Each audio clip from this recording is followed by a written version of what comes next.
It's another edition of After the Buzzer for a fabulous June Wednesday. My name is Mike Gross, and my pal Gordie Jones is alongside, and we are continuing our After the Buzzer tradition of exceptional guests by welcoming Jack McCallum. Jack is a longtime sports writer for Sports Illustrated. He is a Basketball Hall of Famer, having received the Kurt Gowdy Award for print journalism from the Hall of Fame in 2005. He's the author of 6 books, famously a book about the 1992 Dream Team, which you may have heard of. Less famously, a book about prostate cancer, his own, which he has is happily survived, and more recently, a book called Golden Days, which kind of connects the Lakers and the Golden State Warriors. And there's some connective tissue there that's pretty obvious that we're going to talk about. So, Jack, welcome, and tell us if there's reason to believe that the Golden State Warriors can kind of keep going at the same level they have been. Well, I was in Los Angeles this week, and I happened to run into Steph Curry's agent, Jeff Austin. And I've asked this question of about 5 people in the know, and they all claim they have absolutely no idea what's going to go on with Durant. So if they would, let's say they re-sign Durant, which Durant was definitely opting out. Kevin Durant was leaving. But does his injury scare off enough suitors that the Warriors seem like the best option? So that's question number 1. If that would happen, Durant's obviously out next year, or certainly most of next year. I had an Achilles myself. I went right back to writing, but I didn't have to play professional basketball. Way to suck it up. Yeah, I sucked it up. Actually, even that took 2 months. So, yeah, I can believe it. So, I guess if Durant, long term, Iguodala is old. I'm eventually going to get to the question. I guess my short answer to this question is I don't really think so long term. I don't think Durant will be there. Iguodala is old. Curry in 2 years or so, they're going to throw the moon at him, but who isn't? The factor here is they're moving into a new arena. Yep. In San Francisco that even the Warriors have to pay for. So they're going to do everything possible to have a good team. So they're going to get attractive free agents, but the team as presently constructed, the Draymond Green, Klay Thompson, Steph Curry, Kevin Durant, Andre Iguodala Warriors, coached by Steve Kerr, I can't see that lasting, and I think certainly next year there's going to be a little changing of the guard. The Warriors are still going to be good. They have Curry, they have Draymond, they have Klay, unless there's some trade on the horizon I don't know about. Iguodala still has another year, I believe. He does, so they'll be good, but I can't see them in the finals. Yeah. I thought it was interesting the other day. I don't know if you heard this, Jack, but Iguodala was on some talk show, and he said that a couple years ago when he had what was termed a bone bruise, he actually had a broken leg, and he was somewhat complaining about the organization not being completely forthright about injuries. And of course, this comes up with relevance to Durant's injury. And this has seemed like such a smart, cutting-edge organization. I wonder if they're taking a little bit of a hit just because of this thing with Durant. Absolutely. The Warriors were in, to you guys that are in the business, this doesn't come as any surprise. People on the outside, wring their hands and say, why can't these guys ever be happy? Why can't they stay together? Why do people want to leave? Look, in the social media age, these things have a life of their own. I can remember when I was covering the NBA in the 80s, you basically, June, whatever came along, that game 7 or 6 was over, it was the school year. My wife was a teacher, And I used to think of myself as like a school teacher. The year was done. You went back in September. Magic wasn't going anywhere. Bird wasn't going anywhere. Michael wasn't going anywhere. Isaiah wasn't going anywhere. Yeah, Nobody went anywhere. And it's just with all of the social media pressure, the increased pressure from agents, managers outside, the increasing pressure that if you don't win a championship, you might as well hang it up. All that has made for a very fluid situation, and the idea that teams stay together 9-10 years anymore, sort of like the Spurs have done, that is just not going to happen. And the Warriors have had a hell of a run. No doubt. They have had, through a lot of turmoil and everything else, and I agree that there is starting to be some sniping under the surface. So I know it's really tough to compare eras, but how should we regard this team, compared to some of the great teams that you've seen? Well, I think this team had one thing that was a little different that maybe goes back a little bit, and I'm probably not the first one to observe this, but I put it in the book that to me, Durant, if you took Durant and Curry, that Durant was a evolutionary player, that he took all these things that good players did. He was a passer, he was a shooter, he was a rebounder, he was a defender. He chased pick and rolls on the outside, he could shoot, he was a scorer, and he put them in a 7-foot body. Right. To me, what they had was Curry was a revolutionary player. Like him or hate him and say that he threw the ball away too much and all that, and once in a while he got beat up on defense. Curry was a true revolutionary. He took this game, this idea of the 3-point shot and almost the 3.5-point shot, right, and he really made a real unique difference, much in the way, well, not in the same way, but in the same respect that Bill Russell did years ago. Was a revolutionary player. He started engineering a fast break with defensive prowess, and that was just a little bit different. So, in answer to the question, I rank the Warriors very, very high. Interesting. To have changed the game that much, to have beaten LeBron teams, several times. Are they as good as the Jordan Bulls, the Celtics of the 60s? Certainly not on paper. You can't beat those Celtics teams, and you can always start arguing eras, but, you still have to put a team that won 11 championships in 13 years. That's pretty solid. I don't care if there's 9 teams in the league. That's pretty solid. They still got to be damn good. So, no, they're not quite there, but I put them very high. I thought one of the many interesting things in your book was how Curry didn't want to play for the Warriors. Curry wanted to play for the Knicks, to the point that he wouldn't even work out for the Warriors before that draft in 2009. And Larry Riley, then the GM, was bound and determined to draft him. I wonder what your recollections of that whole scenario might be.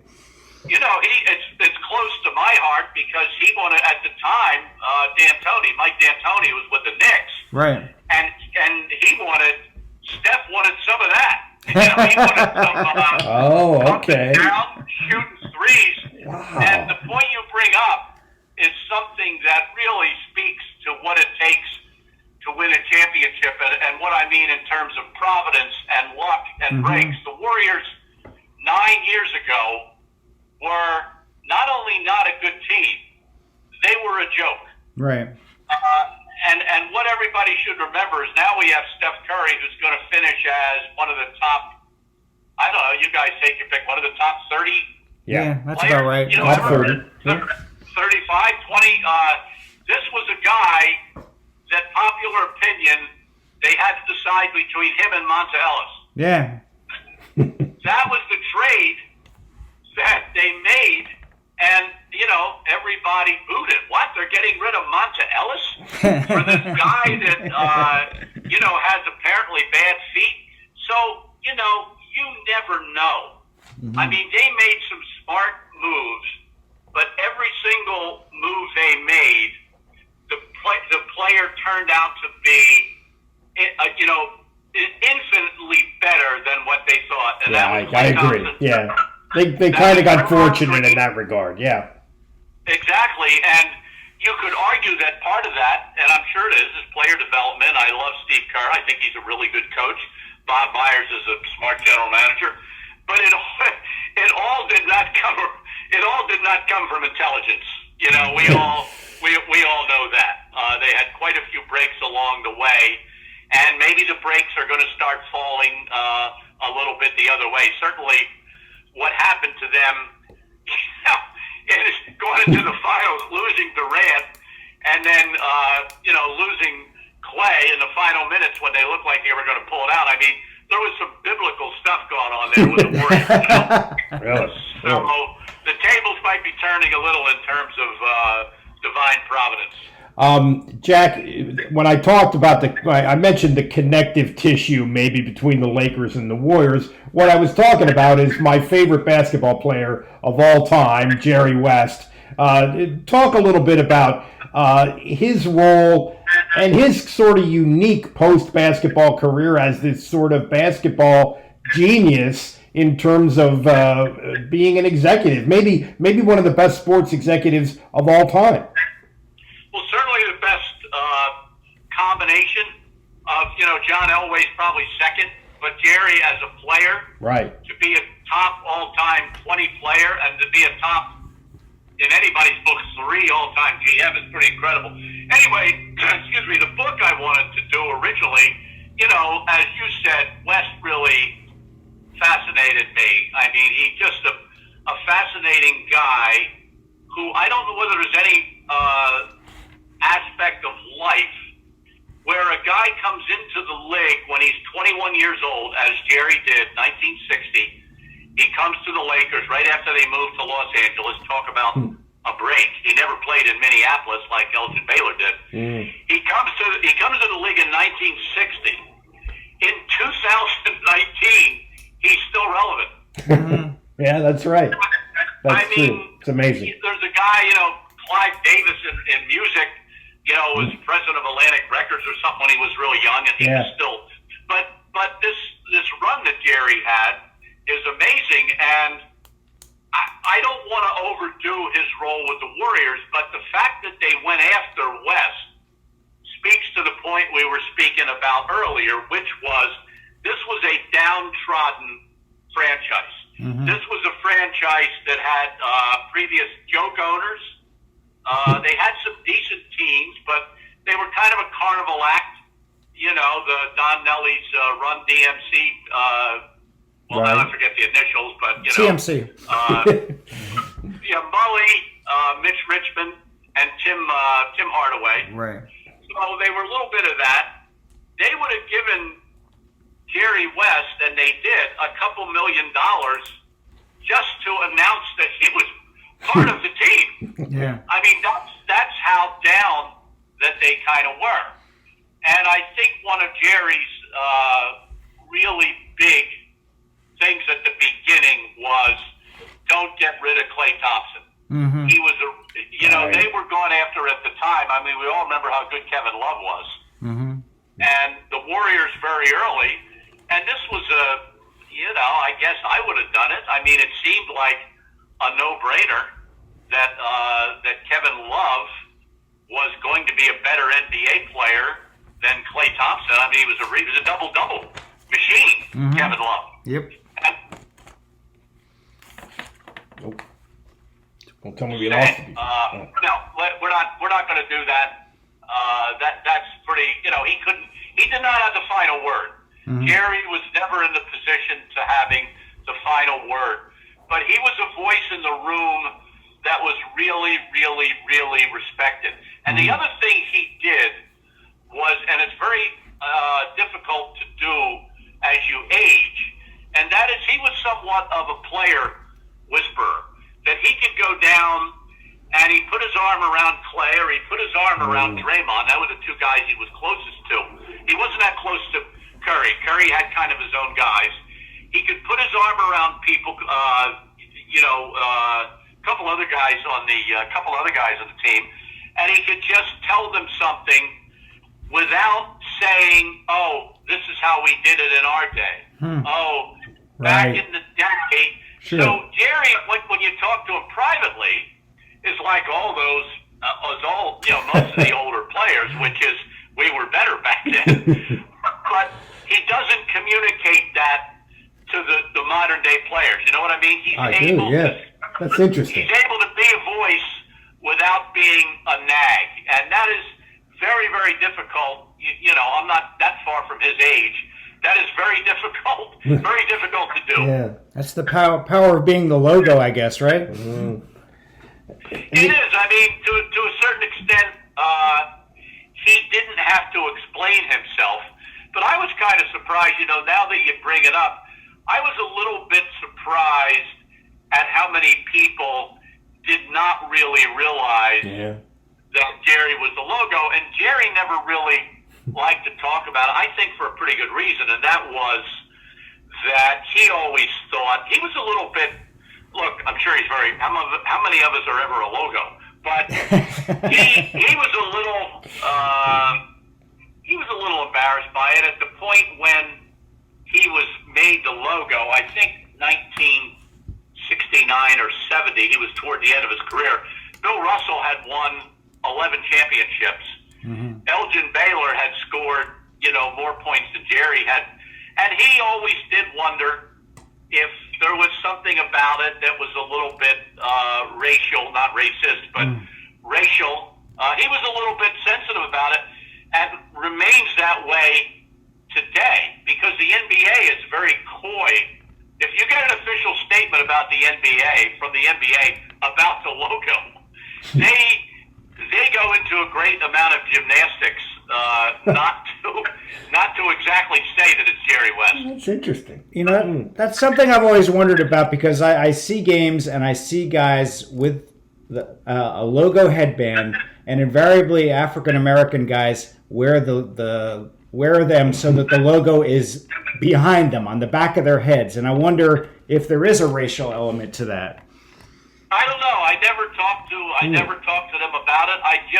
I do know that a lot of people did not know it, which brings me to one of my great NBA stories before I forget it, and that was when Doug Collins was coaching the Wizards.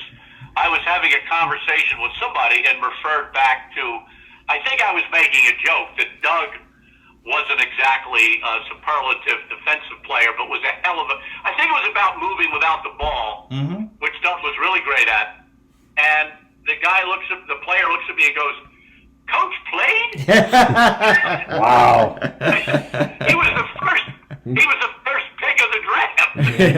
Yeah, he played. He was number one. He was the number one pick of the draft. Yeah. Said, damn. Something that Gordie and I were talking about last week on the show is I used to have this theory that too many of the people, I'm kind of come off this, but too many of the people who are succeeding at the absolute highest level in sports were these fanatically competitive people who didn't seem happy. Bobby Knight, Belichick, Tiger Woods, I would say Michael Jordan to some extent, just insanely competitive almost. West seems to me, and tell me if I'm wrong about this, West seems to me like a guy who had all of that fanatical competitiveness, but also a gentlemanliness about him as a human being and a decency about him as a human being in terms of interacting with other people that kind of mitigated that more than anybody else I could think of in that category. Am I making any sense at all? Yeah, and West, I really got to know him. But when he was general manager of the Lakers, I was covering those teams. And, first of all, there was enough to kind of write about. They were interesting in themselves. And I didn't really know Jerry all that much. And I was a little bit, I dealt with Riley a lot, dealt with, obviously, Magic and the players. And I guess, I hate to almost admit this, but I was a little bit intimidated by West. He was one of these guys that, not legend had it, it was fact, that Jerry could not watch his team play. That if you wanted to see him during the game, good luck because he's liable to be out on the Santa Monica Freeway by the second quarter. He couldn't stand to watch them. And one of my real pleasures in doing the book was watching a game with West in his house of the 2017 finals. Mm-hmm. Wow. And listen to him, nonstop critique what was going on the floor. So, yes, that's an establishment of this ultra competitiveness. The other part of it is really, really, really hard to explain because this fire still really does burn in West. I mean, here's a guy that's still, I'll sit down to talk to him, and I just did it. I did it in LA because I'm trying to think of another kind of a project to do with him. Sat down, and Jerry starts taking off on any number of subjects, like players. Half the stuff, if I was writing it, you'd wonder, is this on the record? Mm-hmm. Yeah, he just starts taking off. But he's a very, very, very graceful human being in person. Yeah. That he a little bit turn it off. And when he was a coach, he did something very interesting to me. He really got on, and he admitted he was wrong. He got on Norm Nixon. This is when Jerry, people forget he was a coach for 3 years, and he was like a lot of those guys. He couldn't turn it off. I mean, Belichick's in the right sport. You can't do this in basketball. Was Norm Nixon and I can't remember now, somebody else.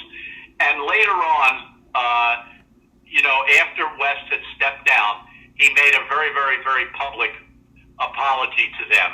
So Jerry has the ability to regret some of the things he says, to make it up to people in person. I think that he kind of senses how lucky he was, and part of what he is as a human being is defined by the fact that he sees what happened.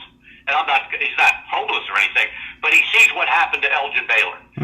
That Jerry became the golden man running the Los Angeles Lakers. Meanwhile, Elgin Baylor, who couldn't play in an exhibition game in 1959, because he was black, he ends up with God's worst team ever, God's worst owner, and he never became what Jerry became. And I know I've talked to him. Elgin comes up time and time and time again, and I think that little bit of humility really tugs at Jerry and brings him a little bit closer to humanity. So now we have Jerry with the Clippers, and just by sheer happenstance, they've been doing some smart things personnel-wise, including trading Tobias Harris, which turned out to be a really good trade for both sides. But I guess my question is, if Jerry had remained with the Warriors, could he have foresaw some of the dry rot that happened to their bench, or was that just going to happen anyway, just because of the big contracts they had to give to some of the stars? Yeah, I think that the time had come. I mean, Jerry's like, I guess, a lot of us in that the money, it's not about the money, but it kind of is, because that's how you get rewarded. And they were not going to pay Jerry the amount of money. I honestly can't remember what it was. $3 or $3.5 million to do what they thought they had built, partly through Bob Myers, 5%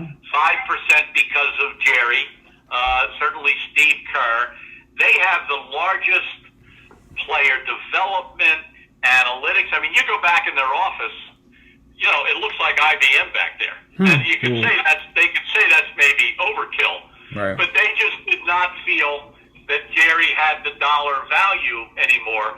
So he was not going to stay under the present circumstances when they were going to cut his salary. Now, in answer to your question, could he have foreseen some of it? I honestly have to say I really don't know. But they became a prisoner, as you indicated. They became a prisoner a little bit of their max deals, right? And that's something that's very hard to get away from. Mm-hmm.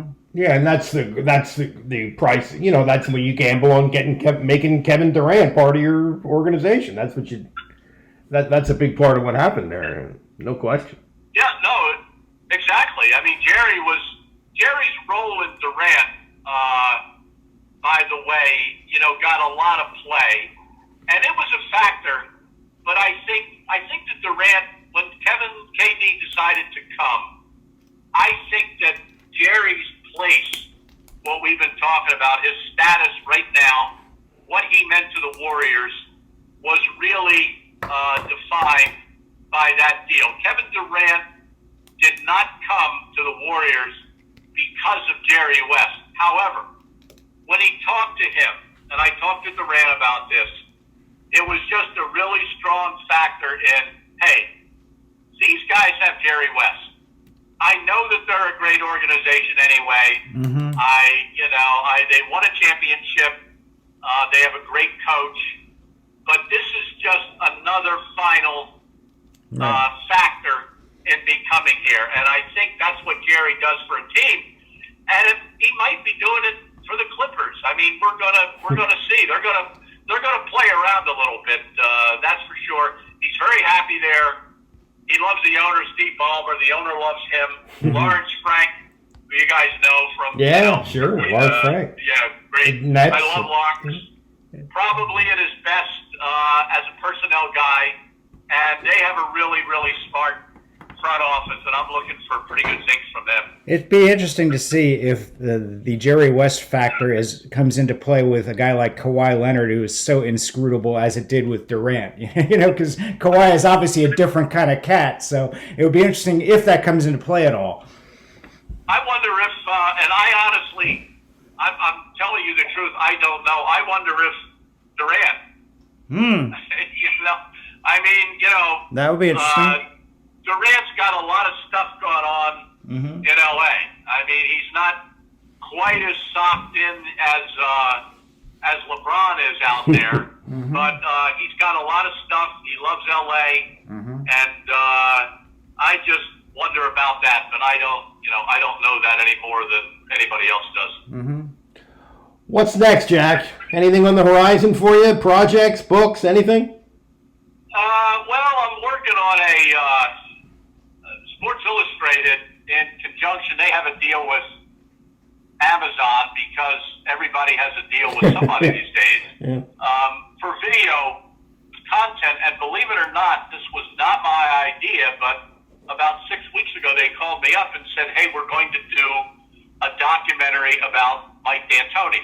And kind of concentrating on A, his days in Italy, and B, the 7 seconds or less day. And I had done that book and remained pretty close to Mike. So I'm kind of the executive producer of that documentary, which means that I do a lot of the work. That's what it means. Yeah, look at you, executive producer. A lot of the interviews. I'm going out to the Vegas Summer League, to see some people. In August, we're going down to West Virginia, so that's kind of immediately what's going on. And I'm pretty psyched about it. It's not as big as a 30 for 30 production or something like that, but Mike's a really interesting guy. I mean, the path that he took and the twists and turns in his career is really interesting.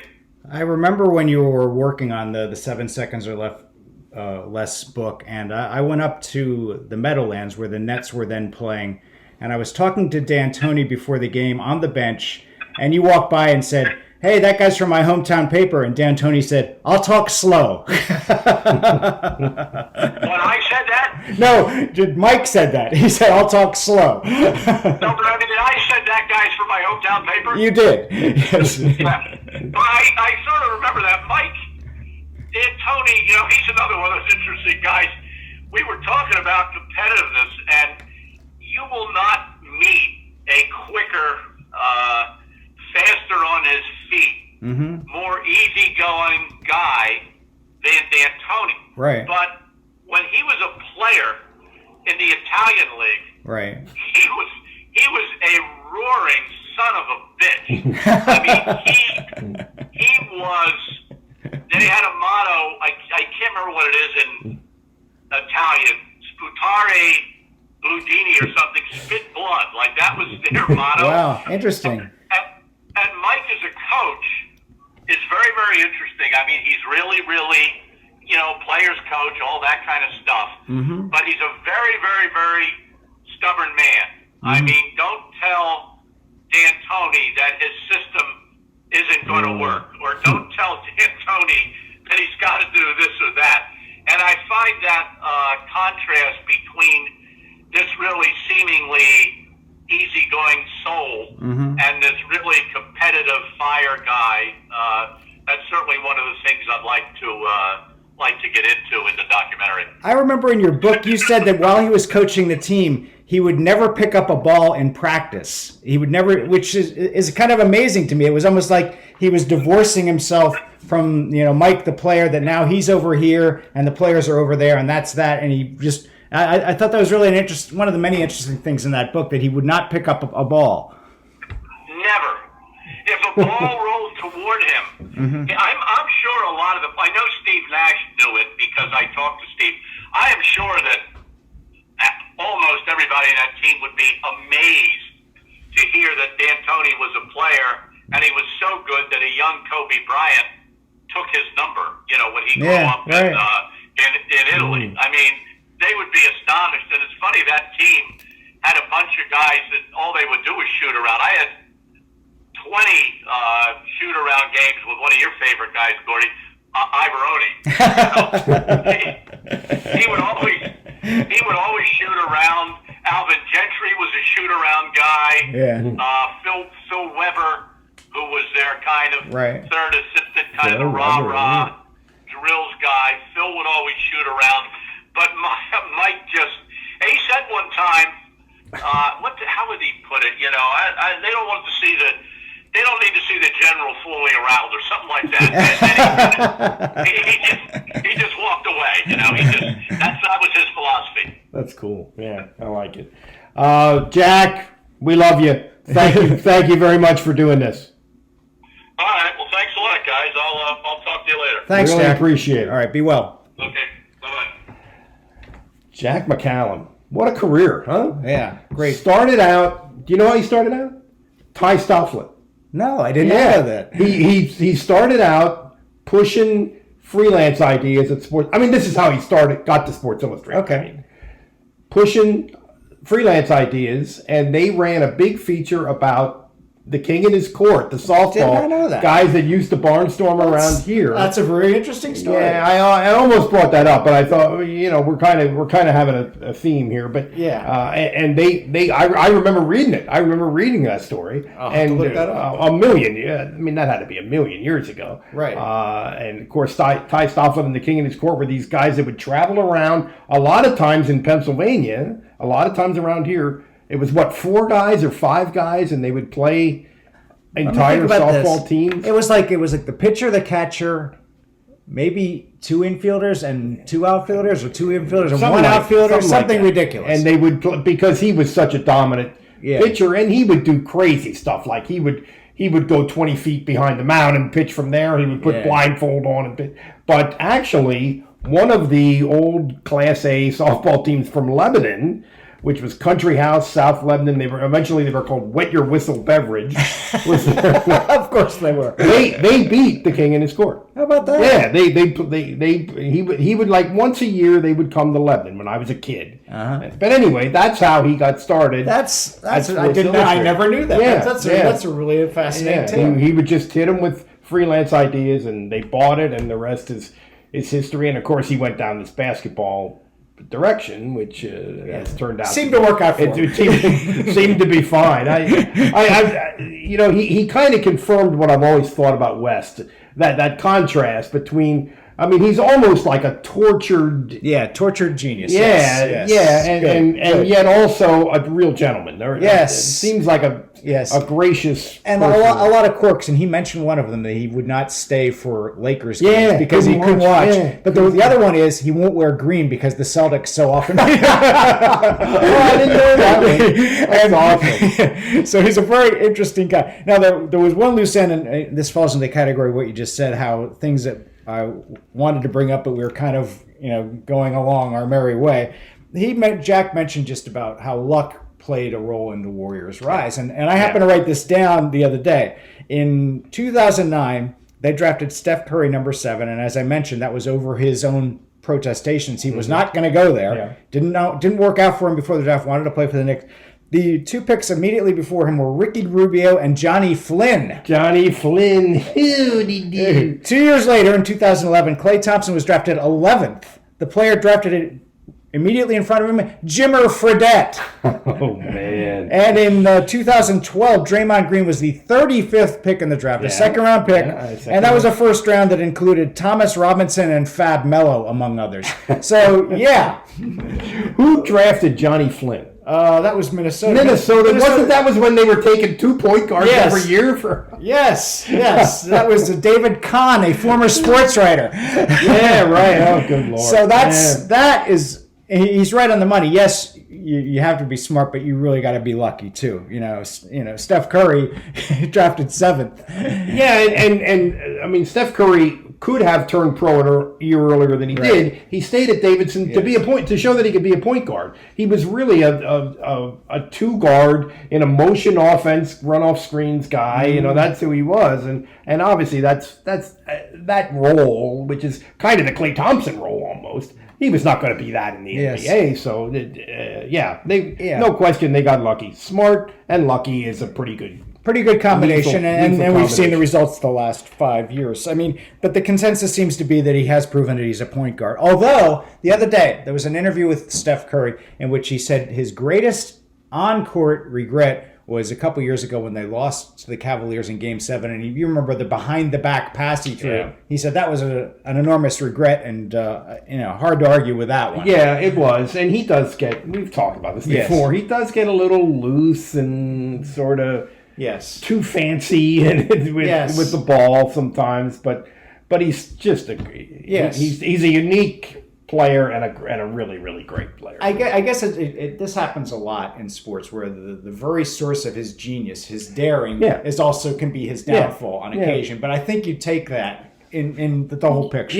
Yeah, you do, and it's just so unusual because the turnovers seem careless. Yes, and how can you be careless and great if you? But there you have it. He's just unique. He's unique. Now let's talk a little bit about the draft, because we have not talked on the big broadcast since then. I don't know what the Sixers were doing, but they you could argue, they got fleeced by the Celtics in the way that they fleeced Orlando a couple of years ago. Yeah, somebody wrote that. I forget who wrote that, because a couple of years ago, Orlando had the they had the 12th pick.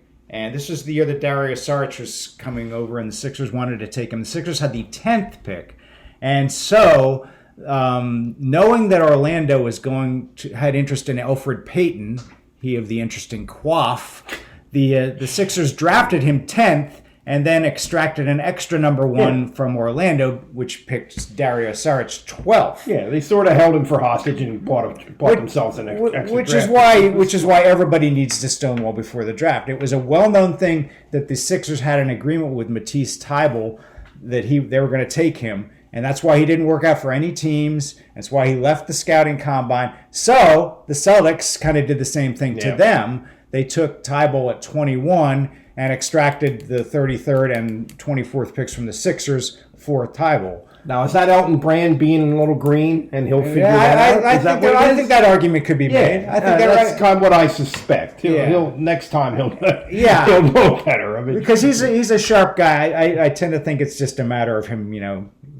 doing this. Overall, I did not think the draft was much different than as sort of as show business, just as watching it on television. It was much different than it usually is, because I didn't think I thought there was very little that's going to impact any NBA team next year other than Zion. Zion was the hero of the night and the story of the night, and really kind of a very touching moment. The way he was really genuinely moved by the whole thing. I can't get over how much emotion these guys invest in the draft. Aaron Rodgers is still motivated by the draft. Yeah. Draymond Green also. Draymond Green. Oh, that's a great example. Richard Sherman. Yeah. He's constantly bitches about that. You people didn't understand what. Agreed, but don't you think that these guys are always looking for something? Yeah. Always. Yeah. Like, how many times have you or I heard the whole thing about nobody thought we could win, only the 12 guys or the 25 guys. Nobody believed it. All that. Nobody believed it. So some of it is contrived. Yeah. Maybe most of it is contrived. but it's amazing though how much. Aaron Rodgers. What does he care about that now? For God's sake. Well, I think part of it was San Francisco is his hometown team, and he thought he was going to play for his hometown team, the team that he always wanted. Now, me being a Packers fan, I'm overjoyed that it worked out. I think it worked out fairly well. Yes, indeed. Yeah, it did. But it's fun. I just am always struck by how much. And there were a lot of tears during this draft. I know. From parents as well as players. Oh my gosh! It was.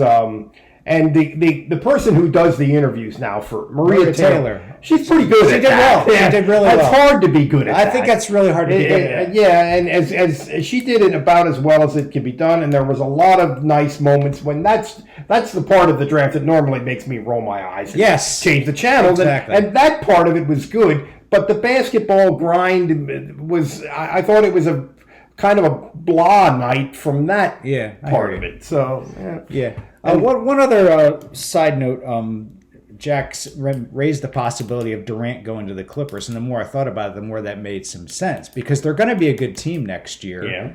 And that strikes me as the kind of thing that Jerry West would promote. Yeah. Like, let's bring this guy in because he's going to sit next year, but just look what we might have. I never thought about West having anything to do with Durant coming to. Yeah, I didn't know that or even think about it. Yeah, but boy, wouldn't that be an interesting thing? They get Durant and Kawhi because if they get them both, it's wow, it's crazy. And then the other thing is, like most players are not going to be in the position that Durant is in, where he could probably get a max deal even despite this injury. Right. But again, we've been hearing the last week or so a lot of things about team doctors not acting in the best interest of players. Supposedly, fair. I wonder if that's going to change the landscape a little bit. You wonder, but this is one of those scenarios that seems to replay itself because players really want to, deep down they really want to play, and deep down they really want to believe that they're good enough to play, and I suspect that's part of it. It is. You're right, but I was stunned to hear that thing about Iguodala. What he said. I know. I'm not even sure that he's 100%. He's remembering that exactly right. Part of it is he's promoting a book. Yeah, which actually I've read and I really enjoy it. But I've read most of it, I should say. Did somebody write it with him, or? A guy named Carvel Wallace. He's a Bay Area writer. So I've heard that name. And there's some sidelights to that, but at any rate, I think that's sort of the context you have to view this in. That he went to New York. He started his book tour in New York, and he made a splash with that, and also with some things about Mark Jackson and about how he thought he got a little bit of the shaft when he got fired as their coach. Although I don't think you can argue much with the job Steve Kerr's done. It would appear to me. Although if he would have done a slightly less good job, you would have heard a lot of argument. Oh, yeah. Don't you think? Well, yeah. They really had to hit big on that move, or they would have got a lot of grief for it. Yeah. But there's a lot of different ways to look at it. But I think that would have certainly. I actually kind of like the way Mark Jackson handles it as a broadcaster because I think he could be a lot more. Bitterness could bubble up on air, but it doesn't. He's impeccable about that. I've never seen. I've thought of it. I've been conscious of it. Listening to him, you never hear one. I've never heard one thing that I thought could have been construed that way in any sense.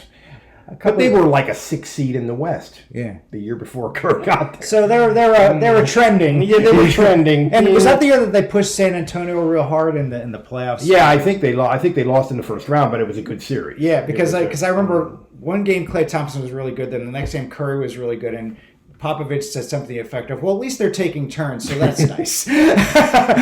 Perspective. You got it. So it's very interesting. I think we should switch gears and speak a little bit about the column you wrote on Monday about Penn State recruiting and just how it's sort of in a state of flux, and how it was interesting to me, at least, how that Big Ten championship of 2016 is now kind of a distant memory and really not a factor. How they had all kinds of momentum on the field and in the recruiting game then, and now that seems to have dissipated quite a bit. Well, the best player in Pennsylvania, probably since Micah Parsons, is this Julian Fleming, this wide receiver from Catawissa, Pennsylvania, which is about an hour and a half from Penn State. And they've been recruiting him since he was a freshman in high school. He's going to be a senior in the fall.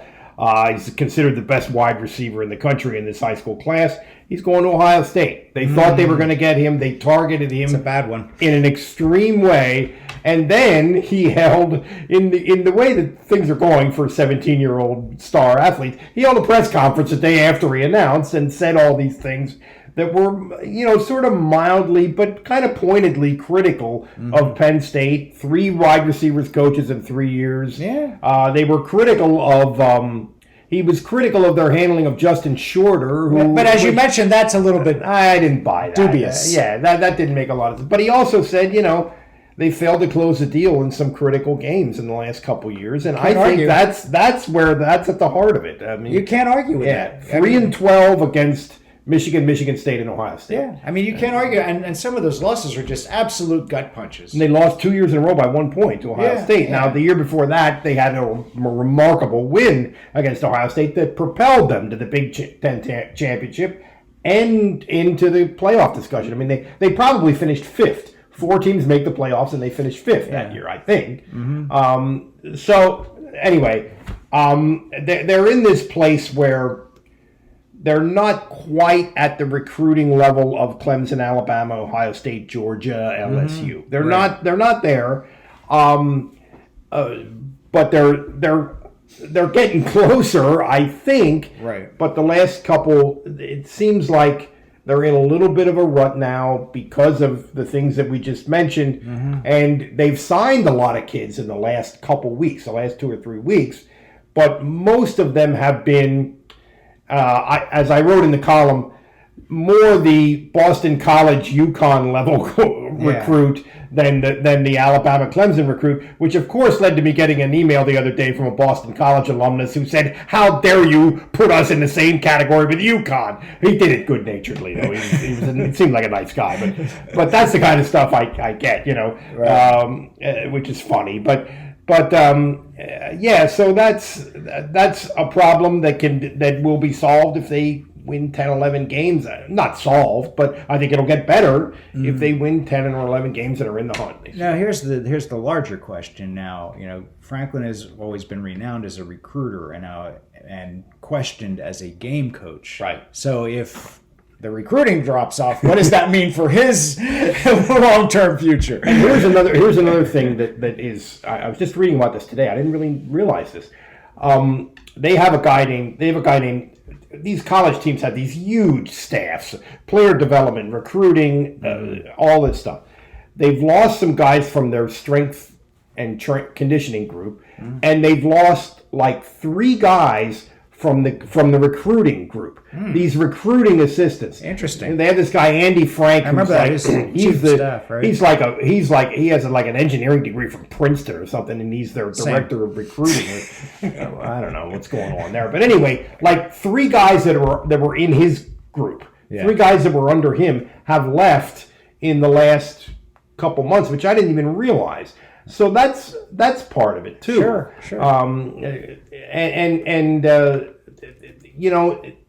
Every time you replace one of these guys, are you replacing them with? Are you getting better? Are you not dropping off? Yeah. I mean, that's a question. Yeah, it's just like when they have a shakeup in their coaching staff. Are they are they getting? I mean, they didn't get better when they got rid of Moorhead. They didn't get better when they got rid of Josh Gaddis. And how it's hard to keep knocking these hires out of the park. True. There's so many moving parts. So they're at something of a crossroads, I think that's safely right. say. Yeah, I think that's right. Now, they have their schedule. I mean, they play the Vandals of Idaho this year. They play Buffalo. They also play Pitt, who I think is going to be a little better. They can't be much worse. Yeah, they can't. And then they're at Maryland. So I think their first four, maybe 3 of their first 4 are at home, or 4 of their first 5 I think are at home. Okay. And the other one, the one that isn't at home, is Maryland.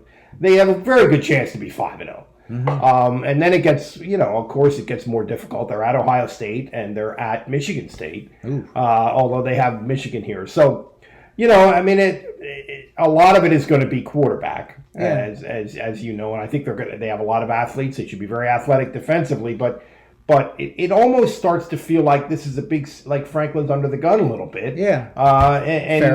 And that's the water he's swimming in. That's what this is about. I mean, it's like this is the life he chose. Isn't that the line that we've heard more than once from more than one athlete or coach? This is the life they chose. Yeah, and it's really a high stakes. It's an arms race in so many areas. All this personnel that I was talking about, facilities. Sure. I mean, they're insane about facilities, and so they're rolling the dice in some ways. Let's get that Beaver Stadium press box out of the 1950s. How about that? Can we do that? That probably does not have much of an impact on 18-year-old recruits. The quality of the press box. I guarantee you they don't take them up there. Oh, they don't want to look at that shit. Can you blame them? Can you even? Which leads us to one of our favorite stories of all time. Do you want to tell the one about the poor sports writers? I'll tell that one. Okay. Sure. Yeah. Well, Penn State had a home and home with Notre Dame.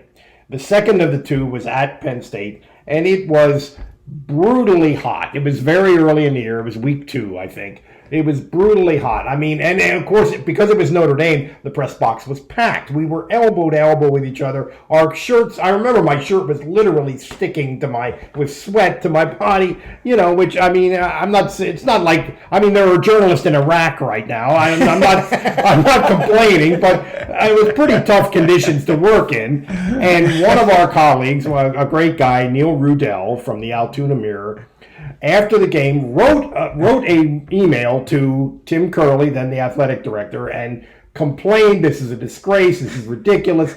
Get your press box into the 21st century, et cetera, et cetera, et cetera." So the next game is on the road.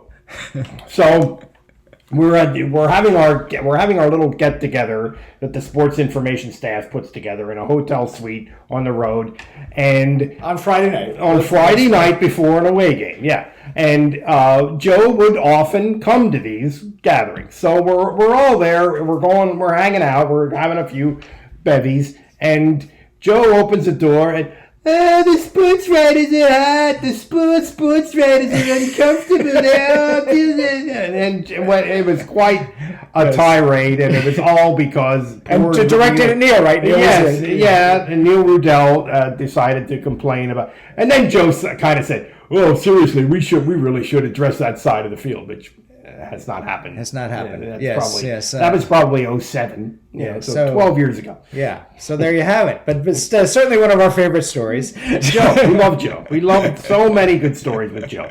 We'll get to them. Yes. But anyway, that's probably a good place to wrap up, wouldn't you say? Yeah, I would. We enjoyed it as always. It's After the Buzzer. Look for us on YouTube just by searching for After the Buzzer. We're Gmail. We're Twitter. You can find us there. You'll find us next week with more fun from Gordie and Mike. See you later.